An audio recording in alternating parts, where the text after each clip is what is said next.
Foldables. Some people love them, some people hate them. I happen to be in the camp that loves foldables, and I cannot see myself ever going back to a non-foldable device. Now, the foldable market is very interesting, with Samsung being the most dominant player for the most part in that arena, but they are getting heavy competition from the likes of Oppo, Google, and probably their biggest competitor is Huawei, who are doing amazing things in that space. Now, in the year 2025, there is still one notable player that is not in that market as of yet, and that is Apple. Now, there are rumors and speculation that they may enter that market this year, but that remains to be seen. But we are starting to hear information about what the size of that device will be, and you may not be so thrilled about what we are hearing. So in this video, I'm going to break down what that information is about the size of the device. But before we get into all that information, if you're new to this channel and enjoy staying up to date with the latest tech news, then you landed at the right place. Do me a huge favor, hit that subscribe button, hit that notification bell, and if you enjoy the type of content, hit that like button. All right, let's dive into this real quick. So this is an article right here. Apple's first foldable iPhone might disappoint some because of its screen size. Now, this is an article out of digitaltrends.com. So let's go through this real quick. This year's iPhone lineup is about the iPhone 17 Air or some whatever it's going to be called, expected to arrive this fall. However, Apple's first foldable iPhone could debut. Now, like I said, there are a lot of people who are thinking that a foldable device from Apple may come this year. I don't know if that is the case, if Apple will jump into the market in 2025.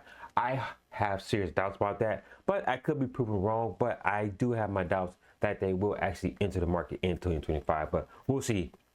According to Android headlines, Digital Chat Station has revealed that the upcoming iPhone Fold will have a 5.4 inch cover display and a 7.74 inch inner display.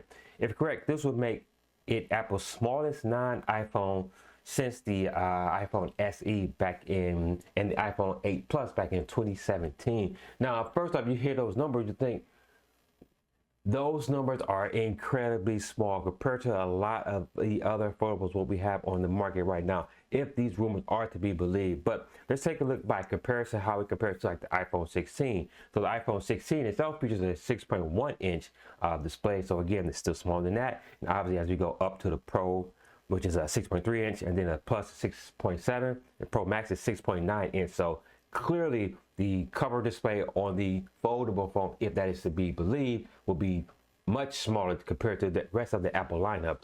But how does that compare to what's out there on the market? Talking about some of the other ones out there.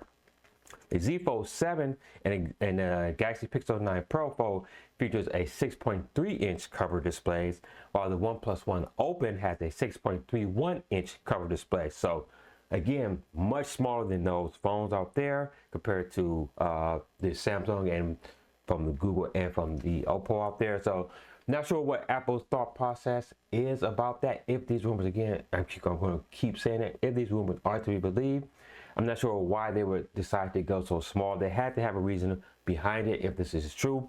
Again, that just a little bit. But in terms of a foldable device that it may compare to or closer to would be the Pixel Fold, which is about 5.8 inches for its cover display. So still a little bit smaller than that. So if you're looking at how it compares to like the Z Fold 7 and the Oppo Open, you're almost an inch smaller on your cover display on the iPhone Fold.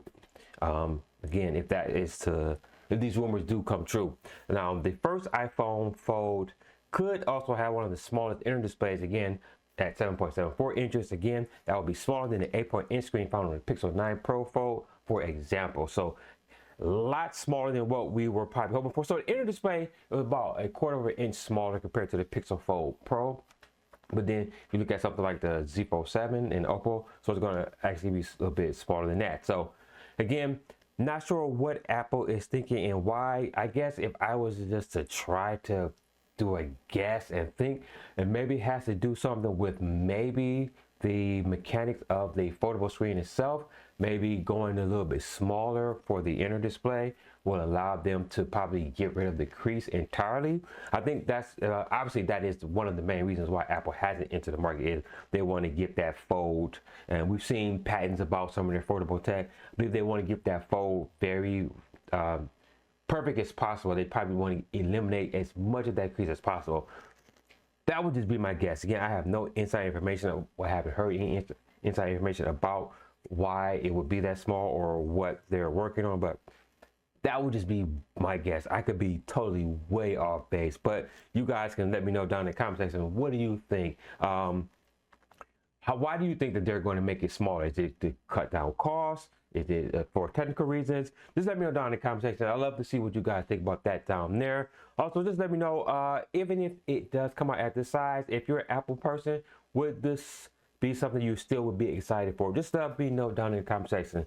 So, once again, thank you for taking time out to watch this video. If you enjoy watching this type of video, please do me a huge favor. Hit that subscribe button, hit that notification bell, and hit that like button if you enjoy this type of content. And if you have friends and family that enjoy this type of content, chances are they may enjoy this as well. So make sure you share this with them. Also, if you want to stay up to date with latest tech news, head over to soundsnerdy.com, where I curate and aggregate tech news from around the web covering Apple, Samsung, Google, Android, computing, and even more general tech news, all at the website soundsnerdy.com. And for even more tech news in video form, check out one of these two videos right here. Until next video, guys, stay nerdy.